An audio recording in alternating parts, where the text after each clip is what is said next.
হয় নিশ্চিতভাৱে চাওক কিছু সময়ৰ পাছতে যি পঞ্চদশ শীতকালীন অধিৱেশন সেই অধিৱেশন আৰম্ভ হ'ব আৰু বিশেষকৈ কাৰণ জানে যে আজি অধিৱেশনৰ পূৰ্বে যিসমূহ বিৰোধী দলসমূহ আছে তেওঁলোকে পৃথকে বৈঠক কৰিছে যে বিধানসভাত এইবাৰ তেওঁলোকে কিসমূহ বিষয় থাকিব বহু এনে বিষয় আছে ৰাইজৰ সৈতে সাঙুৰ খোৱা আৰু সমান্তৰালকৈ প্ৰথম বিষয়টো হ'ব যে যোনটো জুবিন গাৰ্গৰ ন্যায়ৰ সন্দৰ্ভত কাৰণ দুটাকৈ মাহ অতিক্ৰম কৰিলে জুবিন গাৰ্গৰ ন্যায়ৰ সন্দৰ্ভত কেৱল এইবাৰ যেটো নিৰ্বাচনলৈ বেছি দিন নাই কাৰণ বিৰোধী প্ৰত্যেকটো দলৰ কেৱল এটাই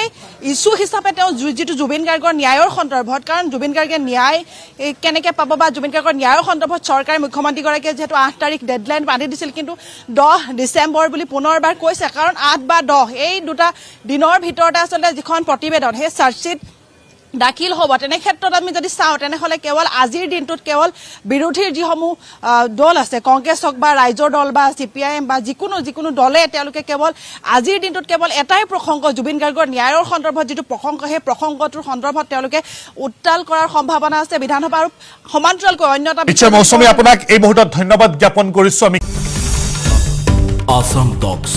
আপোচবিহীন অসম কণ্ঠ